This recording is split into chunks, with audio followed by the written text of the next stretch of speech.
Delhi NCR में हरे और पीले रंग के ये ऑटो जल्द ही इतिहास बन सकते हैं।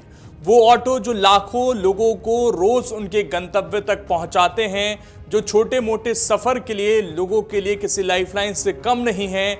आखिरकार अब ये सड़कों से क्यों गायब होने वाले हैं, इसके पीछे की वजह क्या है, समझेंगे। इसलिए इस वीडियो को आखिर तक जरूर देखिएगा और साथ ही इस पर आपकी जो भी राय है उसे कमेंट कर जरूर बताइएगा। नमस्कार, स्वागत है आपका। मैं हूं आपके साथ लोकेंद्र त्यागी और आप देख रहे हैं अमर उजाला। दिल्ली एनसीआर में बढ़ते वायु प्रदूषण को कम करने के लिए अब सीएनजी ऑटो और हल्के मालवाहक वाहनों को लेकर बड़ा फैसला लिया गया है।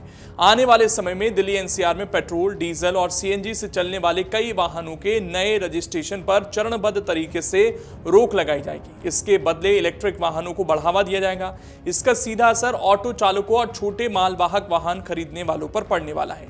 सबसे पहले बात करते हैं सीएनजी ऑटो की। दिल्ली में 1 जनवरी 2027 से नए सीएनजी ऑटो का रजिस्ट्रेशन बंद कर दिया जाएगा।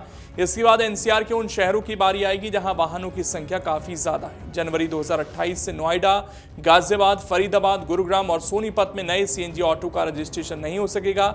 इसके 1 साल बाद यानी जनवरी 2029 से एनसीआर के बाकी जिलों में भी सीएनजी ऑटो के नए रजिस्ट्रेशन पर रोक लागू हो जाएगी।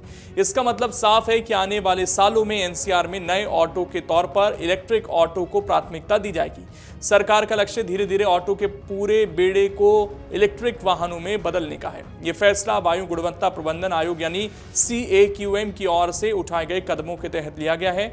आयोग ने मई में इस संबंध में आदेश जारी किया था। इसके बाद दिल्ली सरकार ने अपनी ईवी पॉलिसी 2.0 में भी इलेक्ट्रिक ऑटो को बढ़ावा देने की तैयारी शुरू कर दी। अब सवाल है कि सीएनजी ऑटो पर इतनी बड़ी पाबंदी लगाने की जरूरत क्यों पड़ी है। CAQM के अनुसार एनसीआर के कई इलाकों में 3 पहिया वाहनों की संख्या भले ही कुल नई गाड़ियों की बिक्री में कम हो, लेकिन प्रदूषण में इनका योगदान काफी ज्यादा है। आंकड़ों के मुताबिक नई गाड़ियों की बिक्री में 3 पहिया वाहनों की हिस्सेदारी करीब 2.2% है, लेकिन एनसीआर में PM 2.5 यानी बेहद छोटे प्रदूषणकारी कणों के उत्सर्जन में इनकी हिस्सेदारी करीब 19% तक बताई जाती है। यही वजह है कि प्रदूषण कम करने के लिए इन वाहनों को इलेक्ट्रिक में बदलने पर जोर दिया जा रहा है। CAQM का अनुमान है कि अगर एनसीआर में ऑटो का पूरा बेड़ा इलेक्ट्रिक हो जाता है तो हर साल करीब 5.5 टन PM 2.5 का उत्सर्जन कम किया जा सकता है। इससे खासकर सर्दियों के दौरान प्रदूषण की समस्या को नियंत्रित करने में मदद मिल सकती है। सिर्फ ऑटो ही नहीं बल्कि हल्के मालवाहक वाहनों पर भी नए नियम लागू किए जाएंगे। दिल्ली और एनसीआर के अधिक वाहन घनत्व वाले जिलों में 2027 से माल ढुलाई के लिए केवल N1 श्रेणी के हल्के इलेक्ट्रिक वाहनों के नए रजिस्ट्रेशन की अनुमति देने की योजना है। N1 श्रेणी में 3500 किलोग्राम से कम वजन वाले वाहन आते हैं।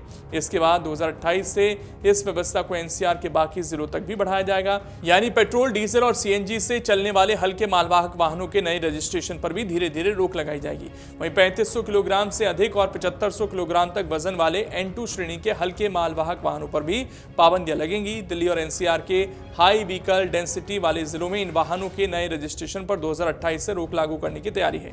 इसके बाद 2029 से एनसीआर के बाकी जिलों में भी इसका दायरा बढ़ाया जाएगा।